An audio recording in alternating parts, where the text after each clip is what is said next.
Hola César, ¿qué tal? Encantado de estar aquí de nuevo. Ya sabes que me resulta muy agradable el responder las preguntas que nos envía la gente. Para mí es muy entretenido y espero que para ellos sea muy útil. Yo también, seguro que sí. Pues vamos allí, vamos a por la primera pregunta de hoy y es, ¿cómo se prueban los espíritus en la práctica? Vemos primera de Juan 4, sin caer en la paranoia. Bueno, yo creo que la manera de probar a los espíritus es simplemente aplicar la regla de las escrituras. Creo que hemos tenido ocasión en algún otro momento en que respondía a preguntas de referirnos a esos versículos de Pablo en la primera carta a los Gálatas, donde dice que si incluso alguien que afirma ser un apóstol o incluso alguien que en un momento determinado se presenta como un ángel nos comunicara un evangelio distinto del evangelio de la salvación por la fe sin obras, el evangelio por la gracia a través de la fe, evidentemente tenemos que rechazarlo y declararlo anatema. Entonces, cuando de pronto se produce una determinada revelación que se supone que es espiritual, pues hay que poner a prueba esos espíritus, hay que poner a prueba esa revelación espiritual. Si se trata de una revelación que choca con la enseñanza de las escrituras, que choca con el mensaje del puro evangelio, que reduce las dimensiones de Cristo, evidentemente no es una revelación que venga de Dios y no hay que hacerle caso. En algunas situaciones esas revelaciones, además en muy poquito tiempo, se desmienten. Por ejemplo, si aparece alguien diciendo que el arrebatamiento va a ser en el otoño y llega el otoño y no hay arrebatamiento, evidentemente esa persona ha actuado como un verdadero falso profeta. Si de pronto una persona pretende tener una autoridad apostólica y se dedica a profetizar cómo determinado jugador de fútbol se va a curar y va a hacer un papel extraordinario en la liga de ese año y resulta que luego el jugador de fútbol no se recupera y tiene que esperar a la liga del año siguiente, es un falso profeta. Su revelación espiritual no ha pasado de ser nada más que una falsedad y esa persona es un impostor espiritualmente. Si de pronto alguien profetiza que una candidata va a ganar las elecciones presidenciales y luego no obtiene ni el 1% de los votos y todos los ejemplos que estoy poniendo tienen nombres y apellidos, pues evidentemente estamos hablando de un falso profeta que no ha tenido una revelación espiritual y cuyo espíritu a la hora de hablar de esto no es el espíritu del Señor. Muy bien. La siguiente pregunta es, ¿hay casos en la Biblia donde alguien creyó que Dios hablaba y estaba equivocado? ¿Qué aprendemos de ello? Yo creo que no hay la menor duda de que hay casos de ese tipo y además con gente verdaderamente poco recomendable. Por ejemplo, si vamos al primer libro de los Reyes, al capítulo 22, aparece un episodio que a mi juicio es tremendamente interesante. Yo sé que no es muy habitual predicar ni enseñar sobre los libros históricos, pero los libros históricos forman parte de la palabra de Dios y aunque a veces muchas de las enseñanzas tienen un contenido negativo, es decir, son enseñanzas que de alguna manera, lo que pasa con ellas es que nos dicen no tanto lo que hay que hacer como lo que no hay que hacer, sin embargo son enseñanzas muy útiles. Si vamos al capítulo 22 del primer libro de los Reyes, aparece la siguiente historia. 3 años pasaron sin guerra entre los sirios e Israel. Y aconteció al tercer año que Josafat, rey de Judá, descendió al rey de Israel, y el rey de Israel dijo a sus siervos: ¿No sabéis que Ramot de Galaad es nuestra y nosotros no hemos hecho nada para tomarla de mano del rey de Siria? Y dijo a Josafat: ¿Quieres venir conmigo a pelear contra Ramot de Galaad? Y Josafat respondió al rey de Israel: Yo soy como tú, y mi pueblo como tu pueblo, y mis caballos como tus caballos. Dijo luego Josafat al rey de Israel: Yo te ruego que consultes hoy palabra de Jehová. Vamos a ver qué nos dice Jehová de nuestro propósito. Nuestro propósito es aliarnos para tomar una ciudad. ¿Qué piensa Jehová de esto? Y continúa en el versículo 6. Entonces el rey de Israel reunió a los profetas como 400 hombres, a los cuales dijo: Iré a la guerra contra Ramot de Galaad o la dejaré? Y ellos dijeron, sube, porque Jehová la entregará en mano del rey. Y dijo Josafat, ¿hay aún aquí algún profeta de Jehová por el cual consultemos? Y el rey de Israel respondió a Josafat, aún hay un varón por el cual podríamos consultar a Jehová, Micaías, hijo de Imla, mas yo lo aborrezco, porque nunca me profetiza bien, sino solamente mal. Y Josafat dijo, no hable el rey así.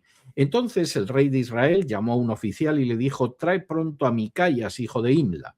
Y el rey de Israel y Josafat, rey de Judá, estaban sentados cada uno en su silla, vestidos de sus ropas reales, en la plaza junto a la entrada de la puerta de Samaria, y todos los profetas profetizaban delante de ellos. Y Sedequías, hijo de Kenana, se había hecho unos cuernos de hierro y dijo, así ha dicho Jehová, con estos acometerás a los sirios hasta acabarlos. Y todos los profetas profetizaban de la misma manera, diciendo, sube a Ramot de Galaad y serás prosperado, porque Jehová la entregará en mano del rey. Y el mensajero que había ido a llamar a Micaías le habló diciendo, he aquí que las palabras de los profetas a una voz anuncian al rey cosas buenas. Sea ahora tu palabra conforme a la palabra de alguno de ellos y anuncia también buen éxito. Y Micaías respondió, vive Jehová, que lo que Jehová me hablare, eso diré. Vino pues al rey y el rey le dijo, Micaías, ¿iremos a pelear contra Ramot de Galaad o la dejaremos? Y él le respondió, sube y serás prosperado y Jehová la entregará en mano del rey. Y el rey le dijo, ¿hasta cuántas veces he de exigirte que no me digas sino la verdad en el nombre de Jehová? Entonces él dijo, yo vi a todo Israel esparcido por los montes como ovejas que no tienen pastor. Y Jehová dijo, estos no tienen señor, vuélvase cada uno a su casa en paz. Y el rey de Israel dijo a Josafat, no te lo había yo dicho, ninguna cosa buena profetizará él acerca de mí, sino solamente el mal. Entonces él dijo, oye pues, palabra de Jehová. Yo vi a Jehová sentado en su trono y todo el ejército de los cielos estaba junto a él a su derecha y a su izquierda. Y Jehová dijo, ¿quién inducirá a Acab para que suba y caiga en Ramot de Galaad? Y uno decía de una manera y otro decía de otra. Y salió un espíritu y se puso delante de Jehová y dijo, yo le induciré. Y Jehová le dijo, ¿de qué manera? Y él dijo, yo saldré y seré espíritu de mentira en boca de todos sus profetas. Y él dijo, lo inducirás y aún lo conseguirás. Ve pues y hazlo así. Y ahora, he aquí, Jehová ha puesto espíritu de mentira en la boca de todos tus profetas y Jehová ha decretado el mal acerca de ti. Entonces se acercó Sedequías, hijo de Kenana, y golpeó a Micaías en la mejilla diciendo, ¿por dónde se fue de mí el espíritu de Jehová para hablarte a ti? Y Micaías respondió, he aquí tú lo verás en aquel día, cuando te irás metiendo de aposento en aposento para esconderte. El episodio es un episodio tremendamente interesante, muy, muy interesante. Los dos reyes, el de Israel y el de Judá, se juntan y la idea es, vas a subir conmigo en un momento determinado para que efectivamente tomemos Ramot de Galaad. Y uno de los reyes le dice, sí, yo estoy dispuesto, tu pueblo es como el mío, nuestra gente es la misma, nuestros carros de combate, nuestros caballos son iguales, pero vamos a consultar a Jehová antes de tomar una decisión. Y entonces él convoca a los profetas, son centenares de profetas, y esos centenares de profetas le dicen precisamente lo que quiero oír. Sube a Ramot de Galaad, que Dios te la va a entregar, que no vas a tener problemas para conquistarla. ¿Y qué sucede? Bueno, el otro rey, un tanto escéptico de que exista esta unanimidad entre los profetas, le dice, bueno, ¿y no hay otro profeta más? Y dice, bueno, sí, hay otro que se llama Micaías, pero lo que me dice siempre es malo, no me dice lo que me gusta oír, no me dice lo que me dicen los otros profetas. Y el otro dice, bueno, pues llámale que quiero que lo escuchemos. Y el que va a buscar a Micaías le advierte, ten cuidado de decir al rey lo que quiere oír. Micaías llega y efectivamente dice lo que el rey quiere oír, pero el otro rey desconfía y le dice, bueno, vamos a ver, dinos la verdad. Dice, eso va a ser un desastre. Vais a sufrir una catástrofe militar. Dios no quiere que vayáis. Y en ese momento uno de los falsos profetas sale con unos cuernos de hierro y dice, bueno, con estos cuernos vas a empujar a los sirios, los vas a derrotar. Y Micaías dice, eso es falso y esto va a acabar en catástrofe. Seguramente de esos centenares de falsos profetas había una porción que efectivamente solo quería quedar bien con el rey. Seguramente había una porción que simplemente imitaba a los que llevaban la voz cantante. Pero con seguridad había otros que se lo habían acabado creyendo, porque la Biblia establece con enorme claridad en la segunda carta a Timoteo, capítulo 3, que los engañadores irán engañando y engañándose a sí mismos. Y efectivamente hay ocasiones en que una persona se puede engañar y querer creer una revelación falsa porque esa revelación se junta con las apetencias de su carne, se adapta a sus ansias, se adapta a sus deseos. Y ese es el camino directo para la catástrofe, como aparece en este episodio. De centenares de profetas, solo había uno que efectivamente transmitía la palabra de Jehová, y ese era el que anunciaba que esa expedición militar iba a acabar de manera trágica, de manera catastrófica. El resto, y era la aplastante mayoría, eran centenares, desde luego no transmitían la revelación de Dios, seguramente se lo creían y no eran nada más que canales de un engaño para que Dios ejecutara juicio sobre la casa de Israel. Muy bien. Vamos a la siguiente pregunta. ¿Cuál es la diferencia bíblica entre convicción del Espíritu Santo y culpa o tortura mental? Pues me parece una pregunta muy adecuada y sobre todo es una pregunta muy adecuada porque hay gente que utiliza la culpa como una manera de manipular a los demás. Y efectivamente la culpa es un gran instrumento de manipulación. Tengo que decir además, y me avergüenza terriblemente el contemplar a esa gente, que muchas veces además esa manipulación de la culpa reviste intenciones que son fundamentalmente de poder y de hacerse con el dinero de los demás. Se culpabiliza a los demás para sacarles el dinero, se culpabiliza a los demás precisamente para que esas personas se sometan a una autoridad que es una autoridad de carácter despótico. Y esto, y no estoy exagerando, es absolutamente diabólico. Es lo más contrario que puede existir al mensaje de las Escrituras y del cristianismo. Voy a mostrar un pasaje que va totalmente en esta línea. Y es un pasaje que se encuentra en el libro del profeta Zacarías. El profeta Zacarías, que es el penúltimo libro del Antiguo Testamento, y donde se puede ver cómo la utilización de la culpa es algo que procede directamente del mismo Satanás. En Zacarías capítulo 3 y versículo del 1 en adelante dice lo siguiente. Me mostró el sumo sacerdote Josué, el cual estaba delante del ángel de Jehová, y Satanás estaba a su mano derecha para acusarlo. Y dijo Jehová a Satanás, Jehová te reprenda, oh Satanás, Jehová que ha escogido a Jerusalén te reprenda. ¿No es este un tizón arrebatado del incendio? Y Josué estaba vestido de vestiduras viles y estaba delante del ángel. Y habló el ángel y mandó a los que estaban delante de él diciendo, quitadle esas vestiduras viles, y a él le dijo, mira que he quitado de ti tu pecado y te he hecho vestir de ropas de gala. Después dijo, pongan mitra limpia sobre su cabeza, y pusieron una mitra limpia sobre su cabeza y le vistieron las ropas, y el ángel de Jehová estaba en pie. El episodio es un episodio tremendamente interesante. Se habla de un personaje que era el sumo sacerdote judío Josué. Y ese sumo sacerdote judío tenía al lado a Satanás acusándolo. Tenía mostrándole cuáles eran sus faltas, cuáles eran sus pecados, eso que aquí se simboliza con esa ropa sucia, con esa ropa manchada, con esa ropa vil. ¿Cuál es la diferencia entre la conducta de Dios y la conducta de Satanás? Satanás quiere aplastar a la persona bajo la culpa.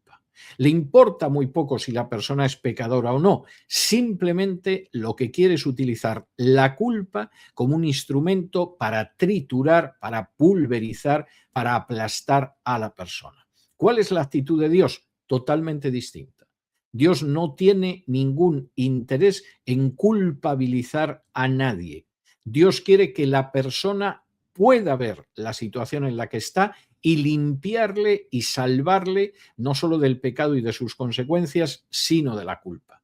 Dios no se dedica a acusar a este sumo sacerdote porque efectivamente sus vestiduras están sucias, sino que lo perdona, le quita esa culpa, esas vestiduras sucias que lleva, ese pecado, y le viste con vestiduras nuevas.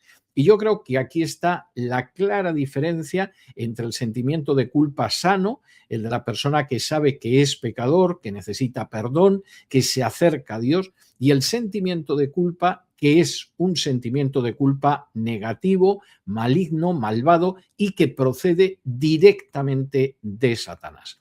No deja de ser muy interesante que, por ejemplo, en Apocalipsis, Satanás aparece descrito como el acusador.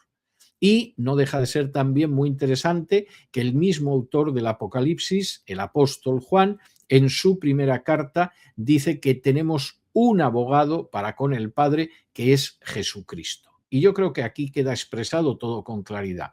La Biblia no minimiza jamás el pecado. La Biblia no dice que el pecado no lo es. La Biblia no dice que el pecado carece de importancia. No lo relativiza. Reconoce la maldad del pecado. Pero Dios no está llamando a la gente para triturarla bajo el peso de la culpa. Precisamente lo que quiere es que la gente acuda a Él para recibir el perdón y de esa manera se vea libre no solo del castigo del pecado, sino también del peso muchas veces aplastante, agobiante, extenuante de la culpa. Esa es la gran diferencia. Muy buena respuesta. Creo que tenemos que estar todos muy atentos a eso. Gracias. Vamos a por la siguiente pregunta. ¿Qué hago cuando dos personas dicen tener palabra de Dios y sin embargo están diciendo cosas opuestas sobre lo mismo? Pues parece bastante claro que, de nuevo, como siempre, la regla, el tamiz, la clave para saber si tienen palabra de Dios es ver la relación de lo que comunican con la Biblia.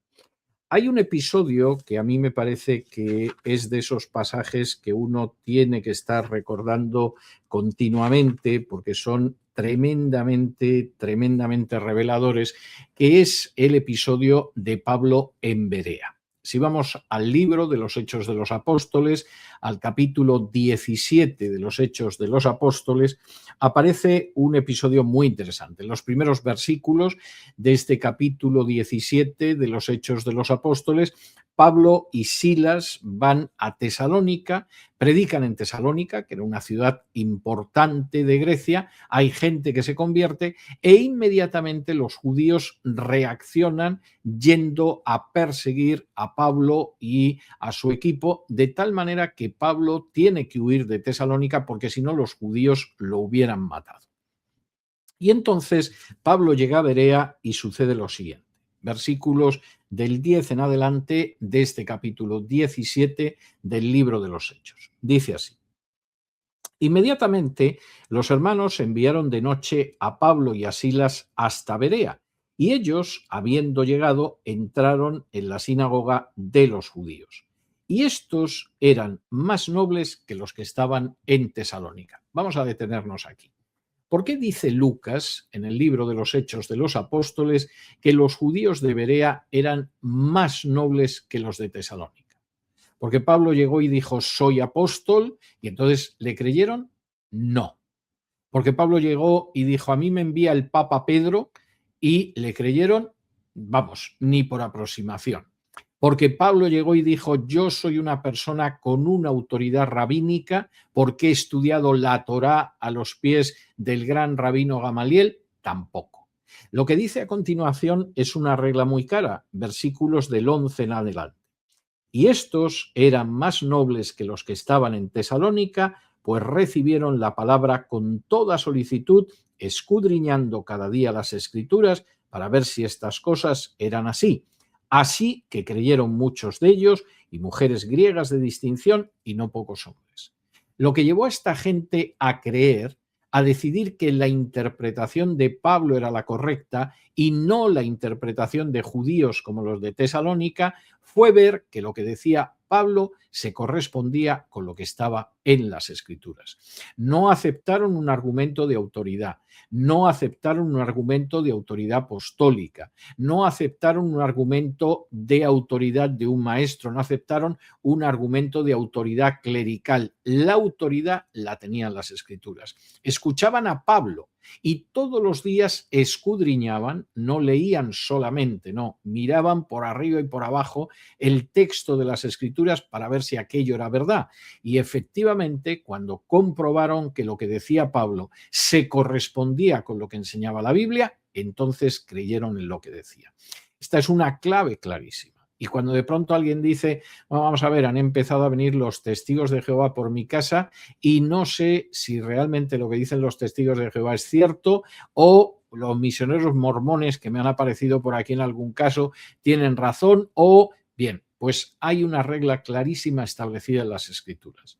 Nadie puede pretender imponer una autoridad que simplemente es humana, aunque se presente como representante de Dios.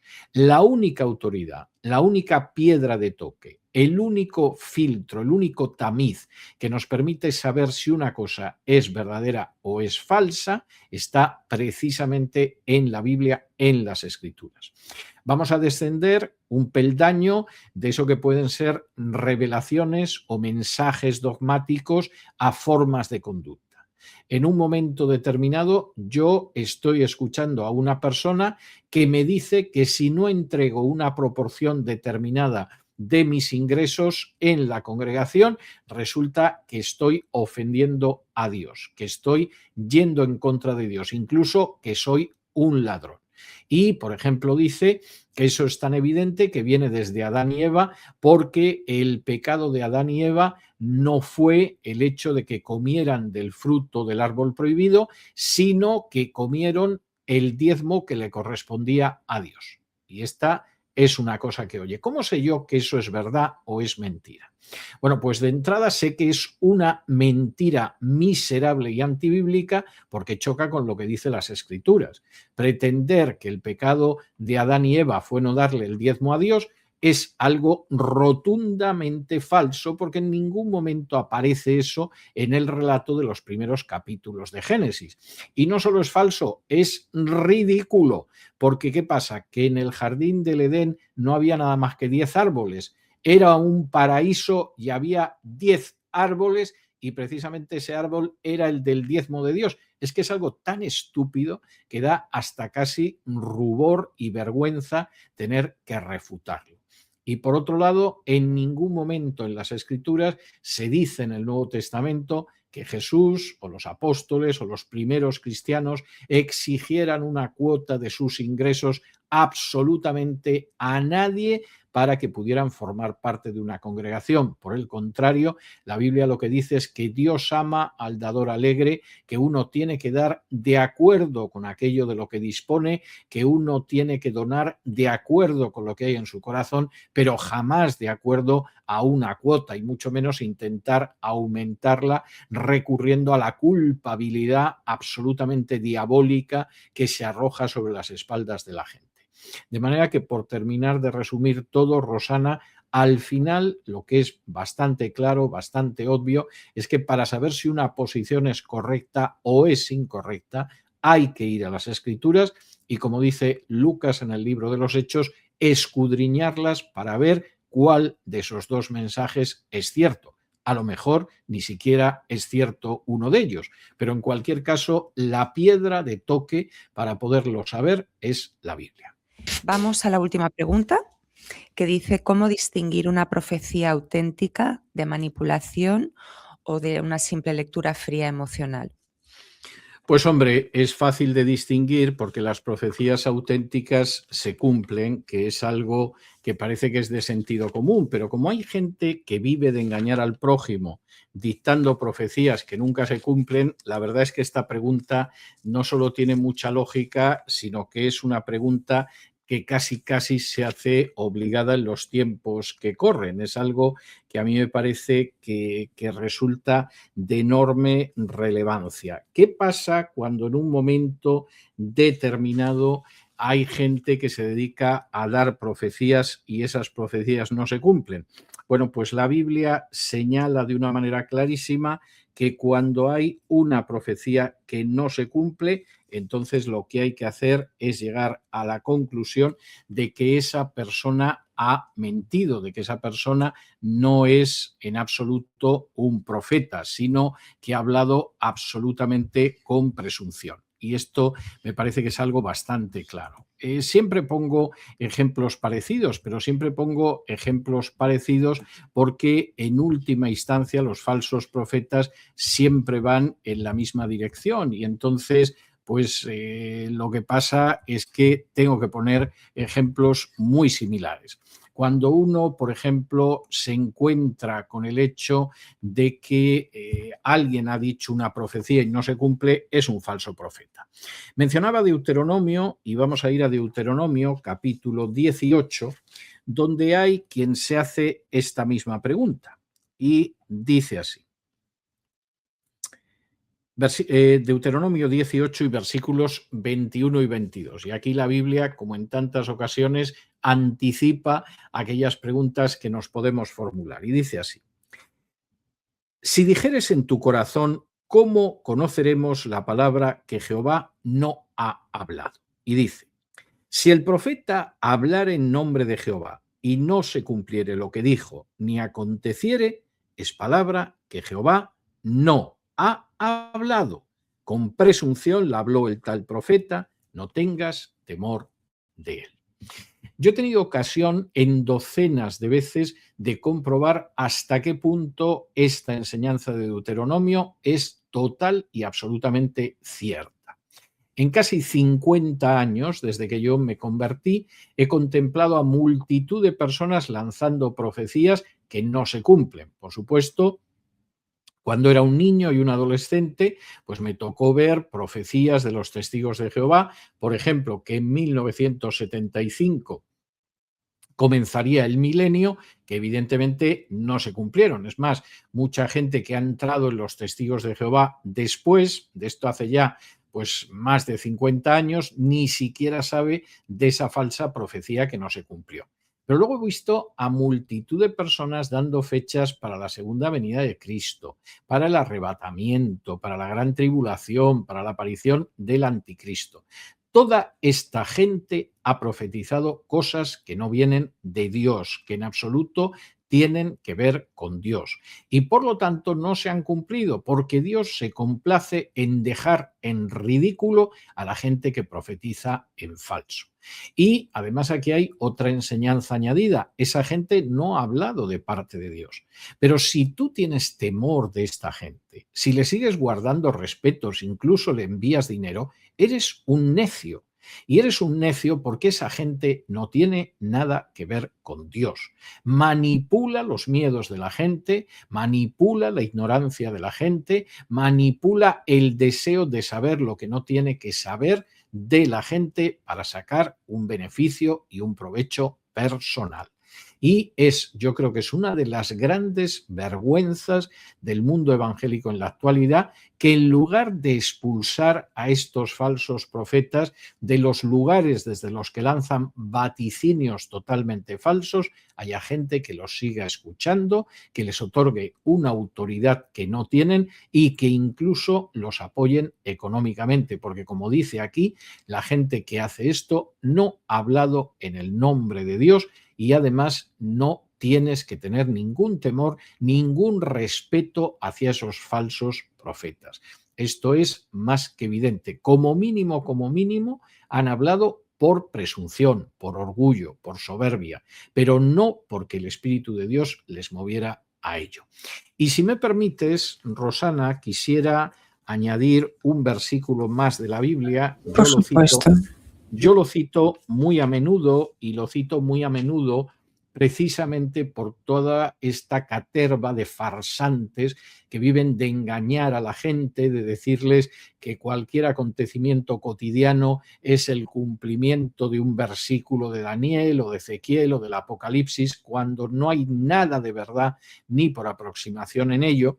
Y el pasaje que quiero citar y que cito muy frecuentemente está en Hechos, capítulo 1 y versículos del 6 al 8. Y dice así: Entonces los que se habían reunido le preguntaron diciendo: Señor, ¿restaurarás el reino a Israel en este tiempo? Y les dijo: No os toca a vosotros saber los tiempos o las sazones que el Padre puso en su sola potestad.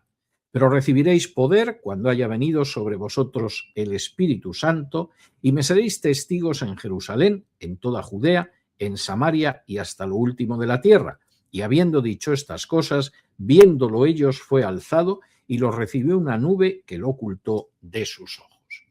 El pasaje este contiene las últimas palabras que Jesús les enseña a sus apóstoles. Sus apóstoles le dicen: bueno, vas a restaurar a Israel ahora, y Jesús, en vez de mostrar uno de esos estúpidos, antibíblicos y delirantes mapas escatológicos que se suelen utilizar tantas veces para vergüenza de la gente porque deja de manifiesto su ignorancia, Jesús, en vez de hacer eso, lo que les dice es: no os toca a vosotros saberlo. Primer punto, que es muy importante: no es cuestión vuestra saberlo, es algo que el Padre tiene en su sola potestad. Por lo tanto, si alguien aparece y dice que sabe, es un embustero. Es posible que sea un embustero al que han engañado antes, y efectivamente alguien le ha dicho que lo sabía, él se lo ha creído y está difundiendo una falsa enseñanza. Pero las palabras de Jesús son muy claras: no os toca a vosotros saberlo, no lo vais a saber. Si aparece alguien y dice que lo sabe, como mínimo es un presuntuoso y un ignorante. Y es posible que además sea un embustero y un estafador. Segundo, que es muy importante, vuestra misión, que no es esa, sin embargo es otra. Y esa otra misión es que seáis testigos míos hasta los últimos confines de la tierra. Como dice aquí, y se puede ver en el libro de los Hechos, empezando en Jerusalén, en toda Judea, en Samaria y hasta lo último de la tierra, como aparece en este mismo libro de los Hechos. Esa es vuestra misión, el ser testigos míos hasta lo último de la tierra, no el dejaros embaucar por charlatanes, por estafadores, por embaucadores, por ignorantes que se dedican a dar la fecha del arrebatamiento, de la gran tribulación, o a identificar al anticristo con cualquier cosa que se les pasa por la cabeza. Muchas gracias, César. Gracias por extenderte, por ser tan detallado y minucioso en tus respuestas. Nos vemos el siguiente capítulo. Un abrazo y que Dios te bendiga. Dios mediante, que Dios te bendiga, Rosana.